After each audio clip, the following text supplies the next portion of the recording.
I'm Jonathan Friedberg, Samuel Duran Professor of Medicine, Director of Wilmot Cancer Institute, and I care for patients with lymphoma. My favorite day of the week is Tuesdays, when I have a full-day clinic and take care of patients. I still get unbelievable joy out of that interaction. I feel very privileged to be caring for patients.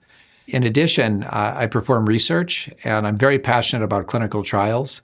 I chair a national clinical trials group in lymphoma, and that really fuels me with promise for the future.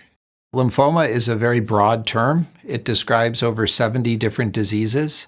I have patients who are quite young, and I have patients who are much older. I follow patients through the entire course of their illness, from initial diagnosis through survivorship. I try to give every patient I see my undivided attention, not only during the visit, but through the course of their illness. I pledge to bring the highest level of care to those patients, including, whenever possible, novel clinical trial options. Our lymphoma program at Wilmot is considered one of the top lymphoma programs in the United States. Myself and all of my colleagues, the only kind of patients I take care of are patients with lymphoma. We're highly specialized, and that includes not only the physicians, but the pathologists and the radiologists who also play an integral part in the care of our patients. If one of my patients who I meet 3 years from now needs a bone marrow transplant, I'm still able to be involved in their care. I don't have to send them to another institution.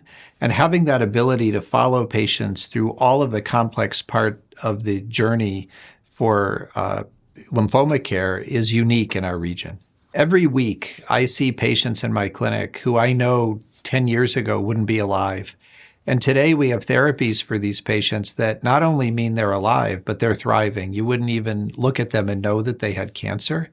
And seeing that improvement and that trajectory in lymphoma, and seeing the enthusiasm that our whole team has applying these new therapies and enjoying the success, it's incredibly motivating and inspiring, frankly, to be working in that field. I feel really privileged to be an oncologist now when we're enjoying all of these new discoveries.